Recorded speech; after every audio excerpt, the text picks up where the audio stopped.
Our job was to add a second player and control, have kind of two-player control with joystick or whatever. So we've got the René Dudfield Memorial joysticks over here.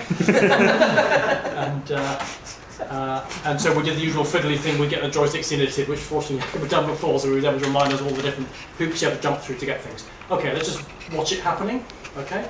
And then we'll come to the code in a minute. So, oh look, we've seen that before. Okay, we've got two players. Do you want to... Yeah. Okay, this is me controlling the top player with the keyboard. And that's Gautier. And it's me playing with the joystick. So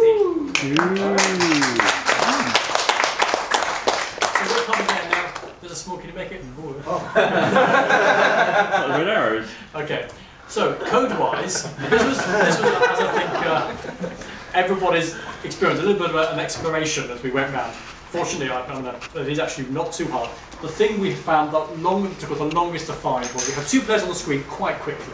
That wasn't too hard. We cloned player 1, created player 2, up it popped, created a ping file for it over there. All just happened.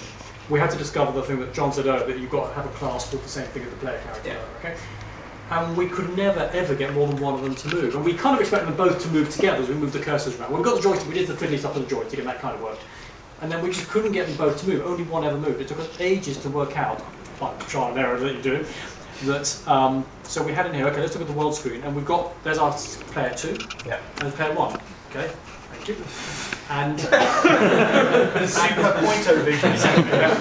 And basically it was only by moving player 2 as it is now, before player 1, that we realised that was then the one being controlled. So then we went on a hunt. So, for those of you who are doing this at home later, if you look in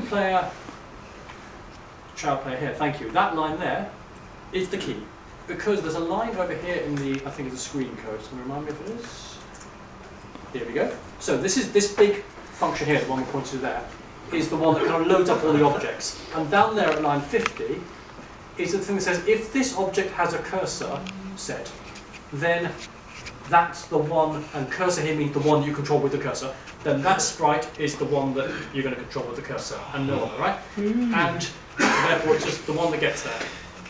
So, having discovered this about a minute after Nicholas said, "Time up, gentlemen," because it really just till then, we were then, as you realise, scrambling to get a kind of alternative in, because obviously we had a joystick working, that was fine. We got the joystick going quite early on, keyboard was fine, we could control any one player of the two with joystick and keyboard. But it wasn't until we then said, okay, we'll add another joystick attribute to the root object here.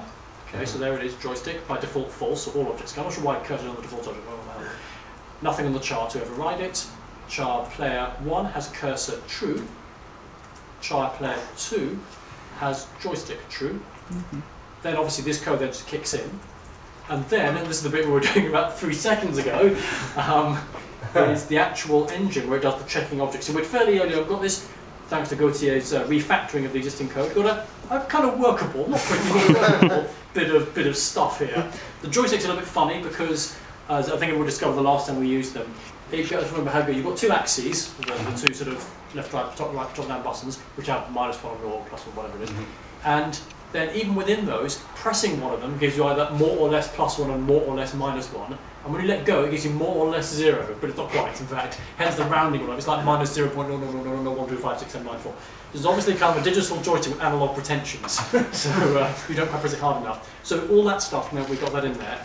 We separated out joystick, and then we discovered that, and again I seem to remember people discovering this before, with a key, this whole event engine mechanism here works on key up, key down. You press it down, it keeps adding move actions to the sprite, which it will then take account of later, and when you let go it says add a move stop action, so-called, to the sprite. And we were simulating that, only of course, with the key down, key up, you know which key's gone down, and you know which key's gone up. When you let the joystick go, all you know is, well, the joystick stopped. You don't know which way it was going when it stopped. Right. So we basically had to do this little last joystick motion thing here, and above. So when you press the joystick, it keeps track of where you were, and then simulates a key press, that's the K, K is a key press. And then further on down here, it does this, and this is Jakob's little addition there to make the thing work, because we had it going but not stopping. That thing there basically says, right, stop, and then it basically simulates, it feeds into the existing mechanism for handling keystrokes by simulating keystrokes as you go through, with a little bit of jiggery pokery. So here we work out whether it's the joystick you're running or the cursor, i.e. whether it's this sprite or that sprite, and you control that one here and here Okay, so actually, with a little bit of last minute, 94th minute of the match manoeuvring, we managed to get it in there. Fantastic. Any other questions? Well, there is one thing. There is the bug. If you use 2 buttons on the axis, So let's just see the that. only one will This is stop. about- Yeah, okay. Good. If I go like this way, Can you do it? yeah, actually it's going, yeah, It's not pressing anything It's not anymore. pressing it, it's so still the moving. right, left. So we can't make it stop. That's basically, we think, because we haven't investigated, because we've got... Because you've got one self joystick last action, you need Yes. last up. Last yeah, round, yes. exactly. It's Yeah. kind of not quite. So we reckon we were good enough at what we have. We're going to try and solve that one in a hurry. But I'm quite pleased because we didn't think we were going to get that far with a minute to go. So I'm pleased we managed to hit that. It's actually a workable solution for. Obviously, we could go 2 joysticks as well. We've got both working, so that's not a possibility. We haven't done that. Yeah, there you go. That's really cool. Well done.